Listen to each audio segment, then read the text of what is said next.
দ্বিতীয় দফার ভোটে গোটা দেশের নজর থাকবে কেরালার ওয়ানডে কেন্দ্রের দিকে। কংগ্রেস নেতা রাহুল গান্ধী লড়ছেন সেখানে। এর আগের বার এই আসন থেকে প্রায় ৩.৫ লাখের বেশি ভোটের ব্যবধানে জয়ী হয়েছিলেন রাহুল। ভোটের ভাষায় ওয়ানডে রাহুলের সেফ সিট হওয়ার পরও সোনিয়া পুত্রের হয়ে সেখানে প্রচারণায় অংশ নিচ্ছেন কংগ্রেস নেতৃত্ব। রোববার শারীরিক অসুস্থতার জন্য সেখানে প্রচারে বের হননি তিনি। ২৬ এপ্রিল ভোটের ভাগ্য নির্ধারণ হবে আরেক হেভিওয়েট প্রার্থী ডক্টর সুকান্ত মজুমদারেরও। পশ্চিমবঙ্গের বালুরঘাট, দার্জিলিং ও রায়গঞ্জ এই ৩ লোকসভা আসনের ভোট সেদিন। পশ্চিমবঙ্গ রাজ্য বিজেপির সভাপতি ডক্টর সুকান্ত মজুমদার লড়ছেন আগেরবারের জেতা বালুরঘাট আসন থেকেই। হেভিওয়েট প্রার্থীর হয়ে প্রচারে এসেছেন খোদ প্রধানমন্ত্রী নরেন্দ্র মোদী।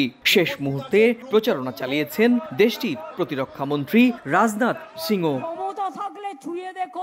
৩টি বিজেপির জেতা আসন, তাই সেই আসনগুলো ছিনিয়ে নিতে তৃণমূল প্রার্থীর হয়ে প্রচারে ঝড় তুলছেন খোদ মুখ্যমন্ত্রী মমতা বন্দ্যোপাধ্যায়ও। সামনে বোমা, গুলি আর বন্দুক থাকবে না। ১, ২, ৩ ঢাকায় জমি জিতে নিন ১০০% ক্যাশব্যাক সহ ২০ কোটি টাকার পুরস্কার। এদিকে বিজেপি বিরোধী ইন্ডিয়া জোটের শরিকি বিবাদ আরো জটিল মমতার রাজ্যে। বাম কংগ্রেস কোথাও কোথাও জোট করে বিজেপির বিরুদ্ধে লড়লেও তৃণমূল সেখানে সামিল হয়নি। ফলে এখানে বিজেপি ছাড়াও মমতার দলের লড়াই হবে বাম কংগ্রেসের সঙ্গেও। তাই মমতাকে সুবিধাবাদী হিসেবে আখ্যায়িত করছেন বাম কংগ্রেস নেতৃত্ব। আমার সঙ্গে মমতা ব্যানার্জির বিরোধ সবাই জানে, সর্বজন বিদিত। আমার সঙ্গে মমতা ব্যানার্জি কোনো সমঝোতা রাজনীতি কোনোদিন করিনি, সর্বজন বিদিত।